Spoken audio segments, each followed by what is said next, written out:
Hi, and welcome to another episode of Beyond Barriers podcast. Your hosts, Acacia Dietz and Jeff Schoep.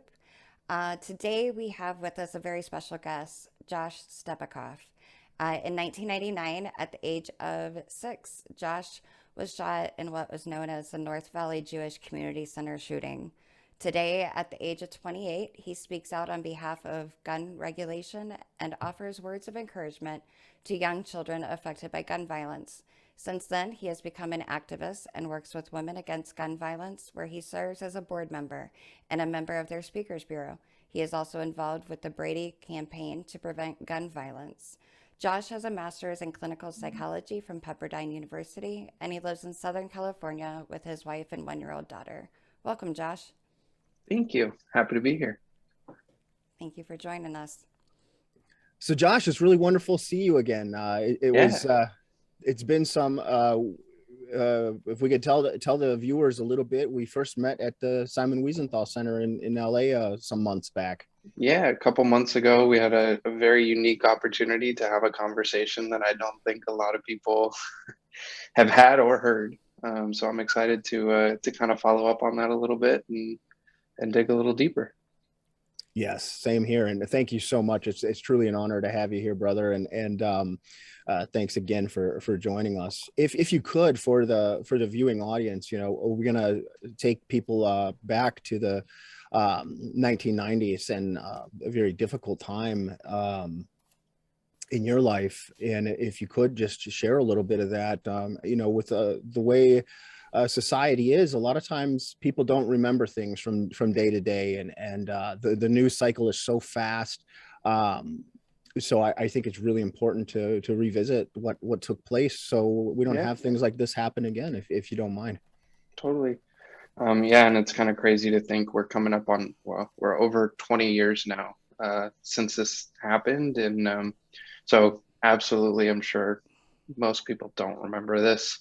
But back in August of 1999, I was attending the North Valley Jewish Community Center. It's a day camp that was in a suburb right outside of Los Angeles called Granada Hills. And, I went to day camp there 5 days a week. My parents both worked full time. So I would go there every day during the summer, and it was my home away from home. On the morning of August 10th, 1999, a neo-Nazi came in with an Uzi knockoff, and he fired 70 rounds in less than a minute. He shot me twice, once in my left leg, and then another bullet lodged in my left hip. And he shot 2 other kids under the age of 6, a camp counselor at the age of 16, a receptionist in her 60s, and then he later went on to kill a mailman by shooting him 9 times in the back because he wasn't white, but he technically worked for the government. So this guy, after everything was said and done, he came out vocally and he said, he was hoping this was a wake-up call to America to kill Jews. And thankfully, myself and the rest of the camp people survived. Joseph Aledo was the mail carrier. He was here in Chatsworth, California, and he was the one who was murdered. And his family continues to do amazing work and try and raise awareness. And but yeah, it's been, like I said, over 20 years now, and it's still something that I deal with all the time. No, I was going to say it's incredible that, 20 years later, you're talking to people about this, because I can't imagine going through that at that young of an age. And yet now, years later, you are using it to try and teach people and help people.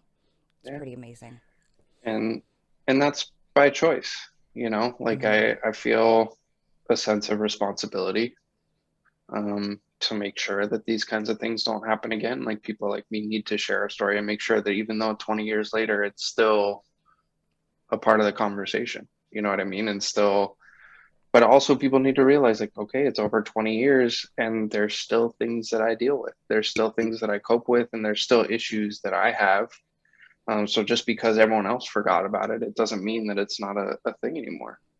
And I just realized for those not mathematically savvy individuals, I was 6 years old at the time. I forgot to mention that. So if you did your math of 28 minus 20 plus years, 22 years. But yeah, I was 6 years old at the time. So, it was a lot to go through as a 6 year old. I don't know anything about life and the world and tragedy and trauma at 6. That's not something we're supposed to learn about until a lot later in life. Right. It's incredibly courageous that you step forward to try to help others based on your own tragic set of circumstances that took place. Thank you. It's you had used the term that you felt a responsibility for it. I want to say, brother, you don't have any responsibility to speak out, but what you're doing is heroic, courageous, noble. It's so important. A lot of people, especially that have been survivors of things like that, are not able to do that because they're not able to process those things. They're not able to speak out. And I just want to say, as somebody that had come from the background that that we had come from in being involved in that stuff, we do have, in my opinion, we have the responsibility to speak out and things like that because of what we had done. What you did was you didn't do nothing wrong. You were just a child and you were victimized by this individual. So someone who was there with me, she always coined the phrase, like, I was at the right place at the right time, right? Like I was doing exactly what I was supposed to be doing. It wasn't like I was wrong place, wrong time sort of thing. I was doing exactly what was supposed to happen. But, I appreciate it. You're the second person ever to tell me that I don't bear that responsibility. And the first person had a massive effect on my outlook on life. But so I appreciate it because it's, like I said, it's something that has weighed on me for 20 plus years. I feel like I've had people tell me that, I have to speak out for their family members who can no longer speak because they've been killed. You know what I mean? And it's a lot. It's a big stressor. I feel like I'm never doing quite enough. But, I think everyone in this conversation can proudly say that they're taking on their responsibility, whether it's self-imposed or not, and sharing their experiences. I mean, it's not like what you did was any less courageous than me coming out here and telling my story, Well, we're doing what we can to make things better in this world. And as you know, and it wasn't, we didn't discuss it in great detail, but unfortunately, due to the 27 years that I spent in the white nationalist movement, I had met the individual that had done that shooting. And he was a security guard at Aryan Nations when I had met him. So retelling this tragic incident is it's just something I believe that the public really needs to hear about and remember. And one of the most important things I think that people can take away from conversations like this, and why it's so incredibly important, and why we have great love and respect for you for speaking out, is that by telling these stories and experiences, these human connections, we're rehumanizing people. A lot of times people in these extreme groups are looking at others as less than people, to be able to do things totally. like that. So I think it's really important that people understand the psychological effect it has on the people. Which brings me to my next question. How do you process that? How did that feel? How did your family process it, if you don't mind? Process me talking to you or the shooting in general? Back then, what happened back at the time? I mean, my dad always joked growing up, before this even happened, that kids don't come with a manual, right? Like there's no way, you don't know how to handle all the things that kids can throw in you. And this was an even crazier thing that nobody knew how to handle it, right? Like my parents, their whole focus was me, was getting me into therapy, was making sure that I had all the resources that I need, you know, filing paperwork for the Victims Assistance Program here in California to pay for therapy and things like that. And just making sure that I was able to cope with it how I wanted to cope with it. And it wasn't, you know, they never went to therapy, the two of them. I have an older brother who was at camp with me that day, but he was getting on a bus at the back of the campus, and he actually left the facility before the shooting was over. And it wasn't until like 2 or 3 years ago that somebody asked my brother to be involved in a conversation that we were having. And he usually declined over the years. He always said, yeah, I'm not interested. Because that's just the kind of person he is. Like he doesn't want to talk about these things, and he processes things his own way. But all of a sudden, you know, this one time he said yes. And my mom kind of realized that like for the last 20 years, their focus has been my healing.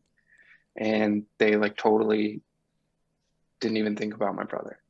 You know what I mean? Like not in a way that they didn't think about him, but like the priority was my healing, and they didn't even think about how it affected him, right? Like it affected him a lot. And it was something that he was there, he was a part of. He knew that something happened to me. He was older than me, so he was able to process it a little bit differently than I did.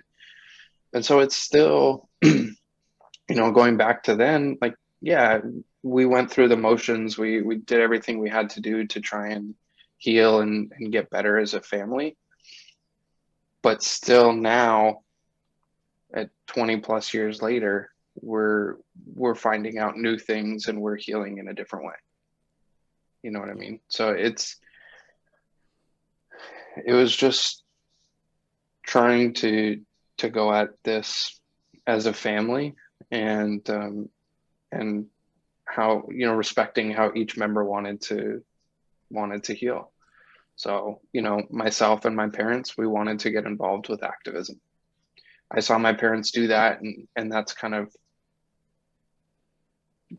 it spoke to me. That was what I wanted to do. And that's how I felt like I could help. And so that's what we did. We joined with different organizations. We started sharing my story, our story. You know, my dad was working with some organizations. My mom was working with others. My mom ended up being an instrumental part of what was called the Million March, which was organized back in 2000. So the year after the shooting on Mother's Day, the goal was to get 1 million people in Washington, D.C. to protest the gun laws in the United States. And they got very, very close with only like a couple of months planning. I think there was like around 750,000 people gathered in Washington, D.C., which was a massive demonstration. And, you know, that was the very start of it. And we never looked back. We've been doing activism work ever since. And that's been, I think, the most healing thing for us. That was going to be my next question. Did that help with the healing, doing the activism? And so absolutely, because it brings purpose to tragedy, right? Like, and that's ultimately what you are looking for when you're going through a trauma of some sort. Like, you need to bring meaning to what has happened. So this was a senseless crime, and I need to bring some kind of like silver lining to it, some kind of positive something. I need to make a change from it, right? And especially the Jewish values within us is that you make the world a better place and you leave it better for the next generation, right? So that's what we're doing. That's our giving back to future generations, is trying to make sure that we right the wrongs from our current generation. So it's healing for me. A lot of what I do is sharing my story and talking about trauma is oftentimes a really healing thing. So I always kind of joke, like it's slightly selfish when I go out and tell my story. You know, there's a little bit of me that wants to share it, because I know that the more I talk about it, you know, I get new questions that make me think about the situation in a different way, that make me have new, you know, new revelations about what I was experiencing as a 6-year-old kid. And we're constantly evolving every single day. So, you know, if you ask me one question today, the answer might be different tomorrow based on the new experiences that I have. So for me, getting to continuously relook at my trauma has allowed me to notice new things about myself, notice things about the way I healed, and ultimately just kind of learn more and more about myself. And that's, you know, it's been interesting. I don't want to say enjoyable, you know, but it's been interesting to just kind of learn these new things about myself. Now, kind of along those same lines, like, how was it when you met with Jeff? Like, what, if you don't mind my asking, because I mean, here's somebody that used to hold similar beliefs, and to somebody that went out and shot people. And here you are face to face. Obviously, now he doesn't believe the same things and he's advocating for a better future. But being in your shoes, if you don't mind my asking, how was that? Or It was what tough. I mean, feelings? there was a lot of fear leading into it at first. You know, a little bit of like questioning the intentions, right? You know, was this just a ruse to get me in a room? Is it, you know, were the intentions honest, or are they not honest? Like you know, I had no way of knowing it. So there was a lot of fear involved. But I felt like it was the next natural step, right? Like I've talked to the law enforcement side of everything that happened to me. You know, I talked to detectives from that day. I talked to people in the FBI who worked on the case. You know, I've dealt with everything on, or talked to most of the people on my side of the story, and I really was curious to hear the other side. But I also think a lot of what I talk about and a lot of what I have believed growing up is that, you know, prejudice can be defeated by just having people with an open mind sit down in the same room and have an open and honest conversation, and realize like, okay, I might be Jewish, but I could still be a funny, nice guy that, you know, you could get along with. We might, you know, like it doesn't necessarily have to mean that I fall into those preconceived notions. And so, you know, ignorantly, I used to think in my teens, like I can convince everybody to like me, right? And so I was always on the hunt. Like, who can I sit down with? Who can I talk to and try and sway their opinion, and realize that we have some common ground? And so that's always how I took about the conversation when it came to gun reform too, right? Like, find me, you know, a lot of gun owners. It's my Second Amendment right. I'm going to own guns because I can, sort of thing. And we are so polarized as a country that, like, try and find the middle ground with somebody, see if we can agree on something. Like, okay, yeah, absolutely, you can have your gun, but do you need an AK-47, right? Like, let's try and find our happy middle ground. And so that's kind of what was going through my head as I got past the fear of it all. It was like, you know, he's reaching out to me to hopefully make some kind of, you know, good relationship here. Like, let's see what happens. You know, and let's see if we can make a difference. That was ultimately what it came down to. And yeah, it to me, it was like, you know, kind of how we were talking before we started all this. Like, it wasn't necessarily something that I wanted to do, but I knew I had to say yes, and I would get to the point where I wanted to do it. You know what I mean? Like,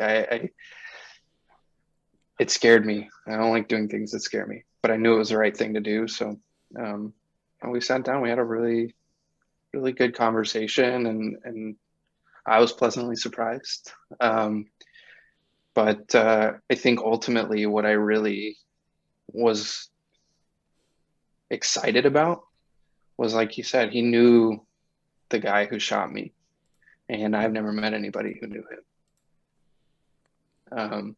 I met all the law enforcement people who worked on the aftermath, but I had never talked to anyone who was there as a precursor. So for me, it was like, my journey for the last 20 plus years has been trying to put pieces of the puzzle back together. What was I thinking? What was I thinking as a 6-year-old as I ran away? What was I thinking as he walked in? What were the people around me thinking? What was the shooter thinking? So like I was, trying to put all these pieces together. I still try to put these pieces together. And so for me, this was an opportunity to maybe get a couple more answers.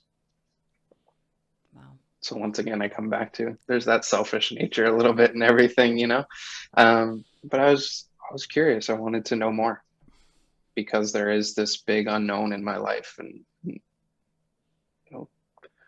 I'm coping with the actions of somebody else, right? I have no idea why they did what they did, who they are, where they came from, any of that type of stuff, but I'm the one dealing with what they've done.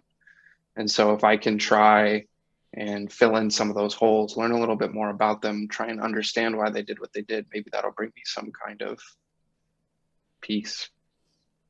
Right. See, and I think thanks for sharing all that. I mean, it's really incredible. And there's people that are involved in these movements, and this is what you were discussing, and what drives you is what we do as well with relational dialogue and civil discourse, and trying to bring different people together, because a lot of this, Josh, there is no making sense of it in a sense of like, how can someone that doesn't know you, and this is one of our colleagues and a good friend of mine, Daryl Davis, always said this, and this is something he said to me when I was still in the movement originally. He says, how can they hate me when they don't know me? And that's like, there's no answer to that. It doesn't, yeah. It's nonsensical in a way. But what I feel like we can use this as a teaching moment right now. And we talk about, here is a young man that was 6 years old. Someone came into their school and just started shooting people. Now, you're speaking to the audience, if you're an extremist and you're considering doing something like this to someone else, first of all, you don't know those people. We've got a young man on the show, and you can see how it's affected his life, his family's life, the people around him. And you can see how your cause, the cause that the person that was going in and doing this, victimizing people, how evil your cause looks, and how evil that is when someone from that ideology goes and starts shooting children. How is that okay? How is that normal? And I know, not all of the movement groups agree with that, and that's not something that everybody celebrates there, but there are people there that do think that's okay, and they call them martyrs and things like that. So understand this: if you're thinking, and this is to the audience, if you're thinking to cause someone else harm, to do harm to other people, what you're going to get is a backlash from the public, like what you're seeing now, like what Josh just explained about 750,000 people showing up at a march. That's the backlash that you're going to get when you harm someone. First of all, you shouldn't harm anyone else, especially stranger, someone you don't know. How do you know them? How is that okay? How is that acceptable? So we weren't even in the same state as this guy. He picked a point on a map, and that's where he went, and to your point, like, you don't know these people, you don't know anything about them. Who's to say that they're making your life any worse, and yeah, it's unfortunate to say, but in 1999, these types of mass shootings where only one person died was breaking news. Unfortunately, we've become a little desensitized, and these mass shootings happen a lot. But from one shooting in 1999, 750,000 people met in Washington, D.C. And that's not to bring up all of the remote marches that happened in different states, right? There were other marches in different states with thousands of people as well.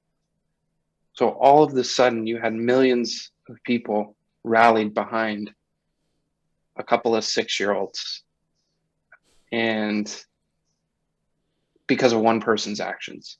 And what it did was made the movement look far worse than the outcome or than any of their successes, trying to send a wake-up call to America to kill Jews, because it sent the opposite message, right? Yes. So it just doesn't get you what you think it's going to get you. Exactly. And at 6 years old, my friend, you were moving the masses. That's impressive. I put that on my mom. She was the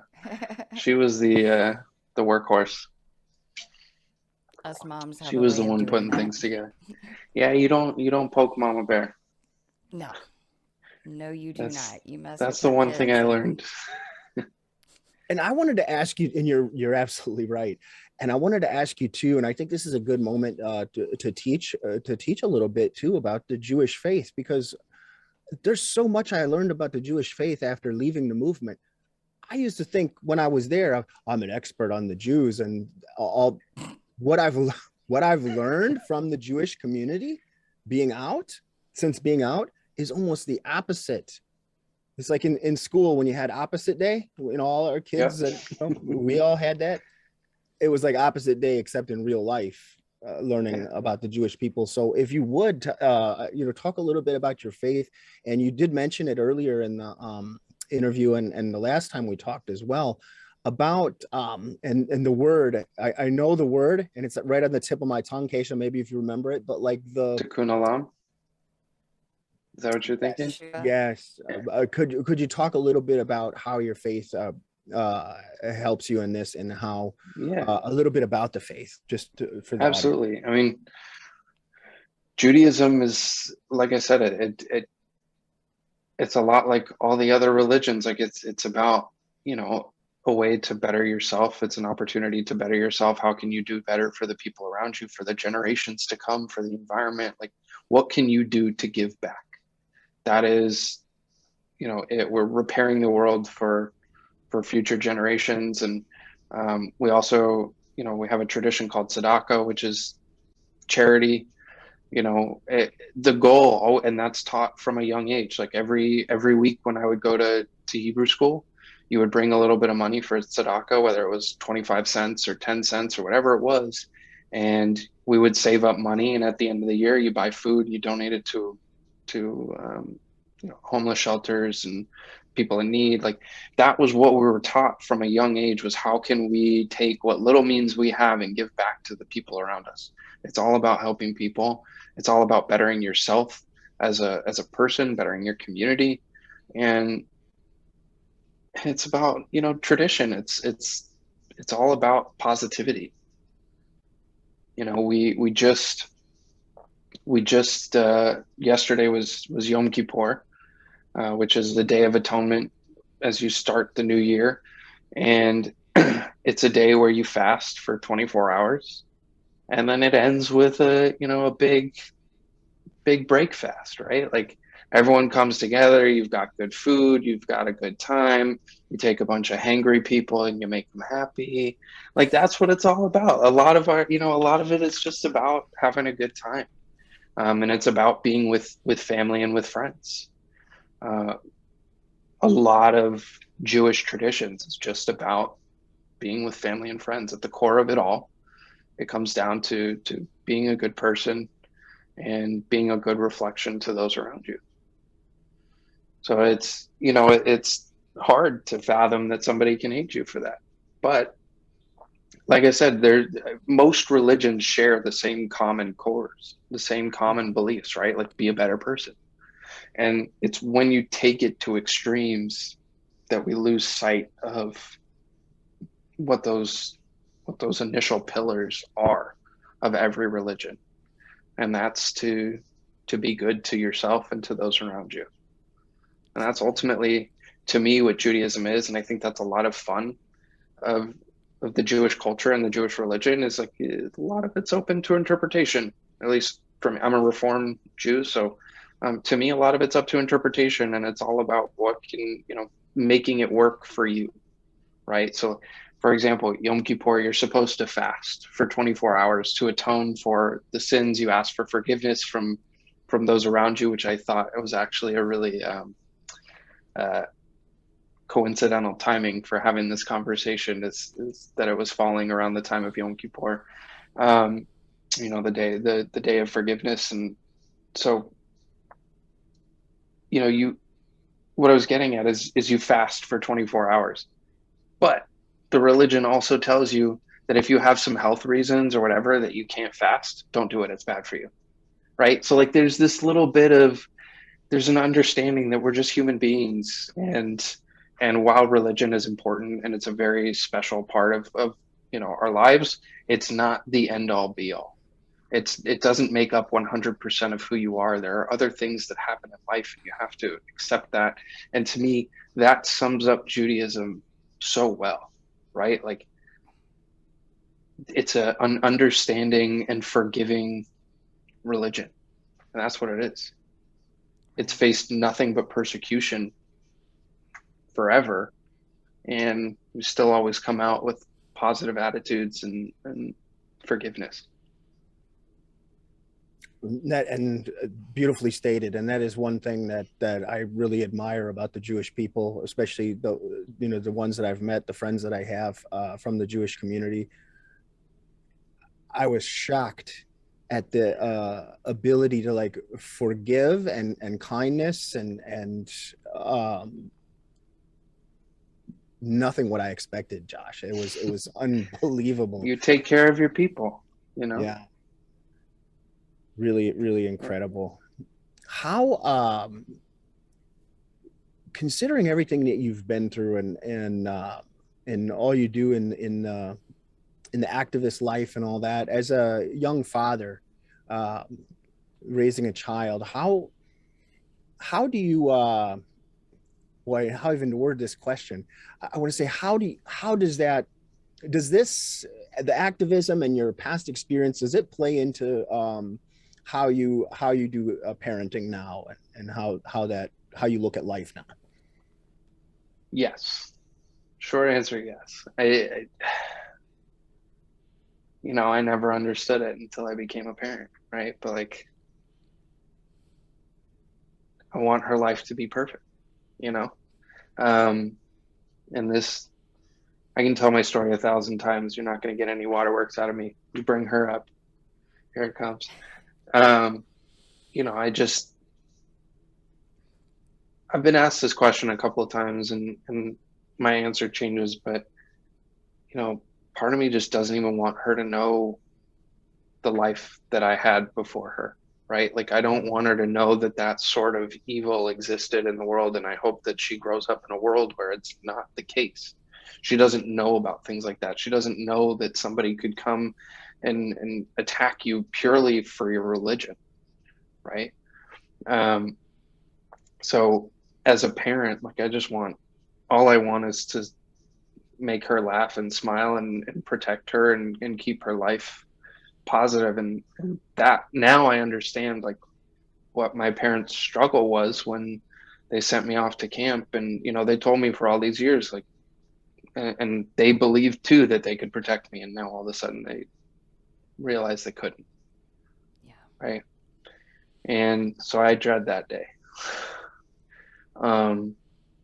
because you see the innocence in their face, right? Like, and they're just learning about this world for the first time, and they didn't ask to be born into this. I want to make it the best world that it can possibly be for her.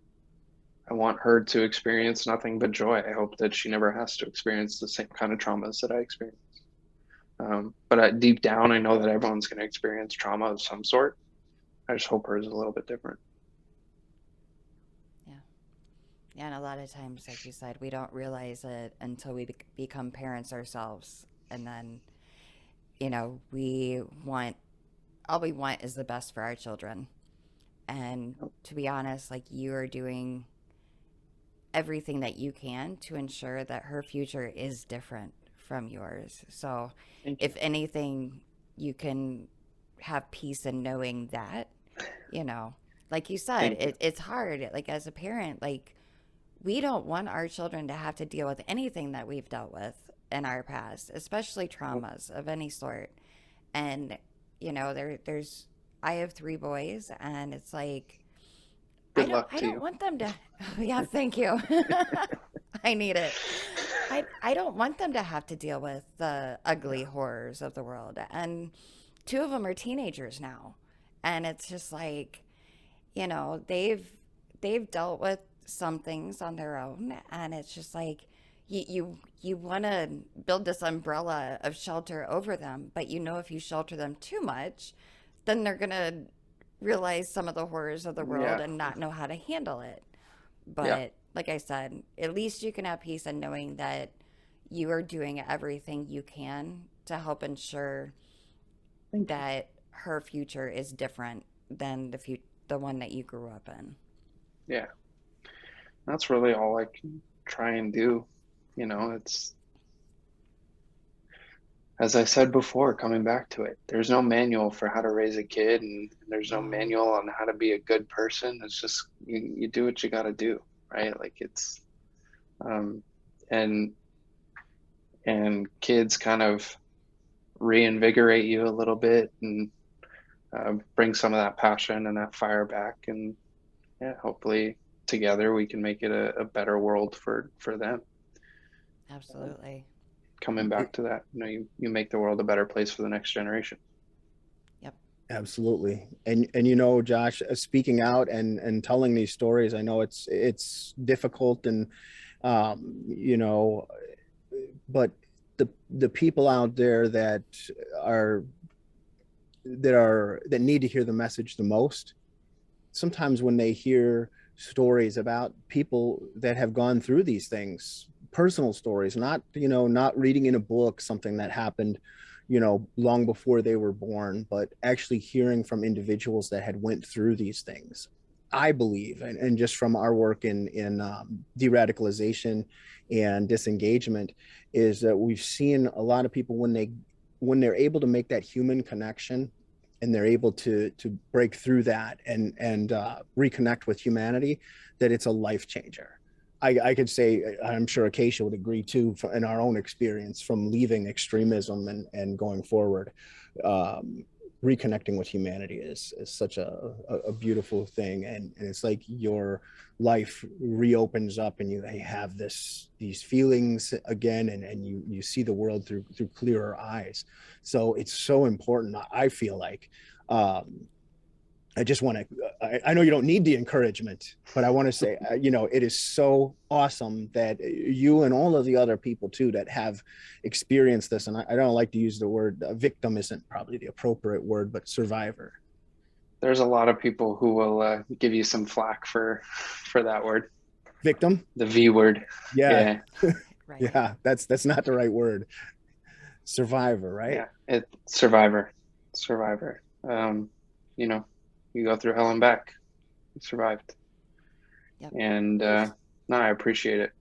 I do. And I agree. Like you need to, and a lot of times when I speak and a lot of times when I talk to people, a lot of people I've talked to have never met somebody who's experienced gun violence before or a hate crime. And so that's my message, is that's not an excuse for you anymore, right? Even if we have only talked for 2 minutes, you now know somebody who's experienced gun violence. If you have more questions for me, you can reach out to me. You can talk to me, and we can take that up at another time. But that's not an excuse anymore. There is a human being on the other side of your actions, and you're absolutely right. Like it's easy to hide behind a keyboard. It's easy to make these radical statements when you're in a group of people who believe the same thing that you do. But take one of them and put them in a room full of Jews, and all of a sudden they get a little shy and quiet. Like it's, not that Jews are like some scary group of people, I promise you. we're the guys with glasses and standing over in the corner. But like it's a real person, and once you start to realize that, and once you start to hear those stories of real people, like I think you're not just talking about a number, you're not just talking about some generic topic. It's a real person, a real thing, a real story, a real life that you're affecting. So I think it's that's a really important point, and that's part of the reason that I continue to share my story, is because I see that same view. Is like, you have to personalize it, right? I can throw out statistics, I can throw out numbers, I can throw out all of these studies and whatnot, but that means nothing if you don't have something to relate it to. We're human beings. We are innately looking for relationships with people, right? Mm-hmm. So if I just nominalize things and I make them, just write down statistics, like it's not as effective. Right. We have to come together as people. Yeah. Well stated. Absolutely. I think it's incredible, and you hit the nail on the head that, we as people are relational beings. We just are. And it is so much easier to other people if we strictly use chosen statistics to go by, or chosen facts or perceived facts. And it really does make a difference when you can say, no, this is a human being that went through something, and this is somebody's whose life, and it wasn't just your life that was affected, but your entire family was affected. You were the one whole family, that went through the people around me. Yep. Friends, families, people, there was hundreds of kids at the day camp. Those families were all affected. Yep. Families in other states. I have relatives in other states that were, or other parts of California that were affected, and their Jewish community centers were affected. And like, it wasn't just, a single place. Like if you used to go to a temple or a Jewish community center back in the 90s, there wasn't like really much in the way of security. There was maybe one kind of roaming security guard. Now you go to a temple and there's security all over the place. There's gates, there's police presence. There's, after the shooting, the Jewish community center, you had to be on the list at the guard gate before they would let you into the parking lot. And then once you got to the door, you had to be buzzed in by somebody looking at a video monitor. They would check, make sure you're on the list, and then they would let you in. So all of a sudden, this place and this community, it was a community center. It's for the people, right? And now all of a sudden it's closed off. And that wasn't just at my Jewish community center. That was at JCCs across the country. Yep. And I've met people 20 years later who, just getting ready to send their kids off to camp or to a Jewish school, and they're having the conversation about the North Valley Jewish Community Center shooting in 1999. So still 20 something years later, you have parents and families who are scared to send their kids to a Jewish camp because of one person's actions 22 years ago. Wow. So it's, it's not just one person. It's not just me. It's not just my family. Yep. It's thousands of other people who are affected by one action. And not in the way that the shooter intended, He didn't get the goal that he wanted. Instead, he got a more powerful group of people who were more pissed off than they were before. They want to do something now, and you've fired them up. So, and that comes back to what you were saying, Jeff, like, your actions aren't going to do what you think they're going to do. Well, and I think, and especially if you surround yourself with people who agree with you. Right. Yeah. And that's what I think what you just stated too about how the security and all that was something I didn't even think to ask. And I don't think a lot of people think about that. And I've noticed it myself when I've been at different synagogues in different places, that there is security and things like that now, which is, on one hand, you want to say, well, that's good that that's in place. But on the other hand, it's like, it wasn't that many years ago when you didn't have to have that. So the It's a shame that radicalization, we've gotten there, you know? yes, Yeah. exactly. And how does that, I know you kind of explained it already, but I just, that is something that I didn't even think to ask. Like, how does that affect the person that, even with the Jewish community being so kind and giving and all this, to have it's hard to process. I can't even ask the question. Like, how does Like that it makes feel? you sad. It makes you sad to see that this level of security is necessary. But it also makes you very happy that it's there, because you are very aware that something can happen. We've unfortunately been too kind for too long, and things have happened, right? Like, so it's like when you talk to that person who's always wondering what somebody's angle is, right? Like, what are they trying to do? What are they trying to get at? Like, you have to have this level of skepticism almost, which is sad. It sucks that we've gotten to that point, as a country, right? Like, you have to worry about somebody else's intentions. You can't just think that people are innately good, you know? So I know the question you're trying to ask, and the answer, it sucks, but it's also a little bit of a relief. It's they go hand in hand. You want them there, and you really don't want them there. Yeah. Exactly. I think it's so important that we as a society, as a civil society, not as Jews, not as Christians, not as pagans, not as Muslims, Buddhists, etc., Sikhs, so on and so forth, whatever religion. I think as a civil society, though, I believe that we need to understand one another a little better. And as you stated so eloquently, that a lot of these religions are kind of the same in a lot of different ways, and people don't realize that either. And you know, like you said, how things are open for interpretation, just as you have different branches of Judaism, the Bible and Christianity is the same way. You have, I don't even know how many branches. Everybody, the Bible's written in parables, so anybody can take it and put it different ways. It can be used as an extremist tool, or it can be used as something that can be very helpful and good, and a good way to base one's life. And most of the religions are similar in that ways. There's a lot of similarities. So I think if people just break it down and look at that, and there's more education and there's more understanding about the different, not just the different races, but the different religions, the different cultures, a lot of these things, these cultural differences scare people sometimes because they don't know them, and fear is of fear of the unknown. So I think like a lot you of said, that you is, had no idea in reality what the Jewish culture was, so you were taught to fear them. yeah. You know? And we met in person. I'm not that fearful. Right. It's this Probably, lack of understanding. you know, it's yeah, you believe what you're told when you don't know any better.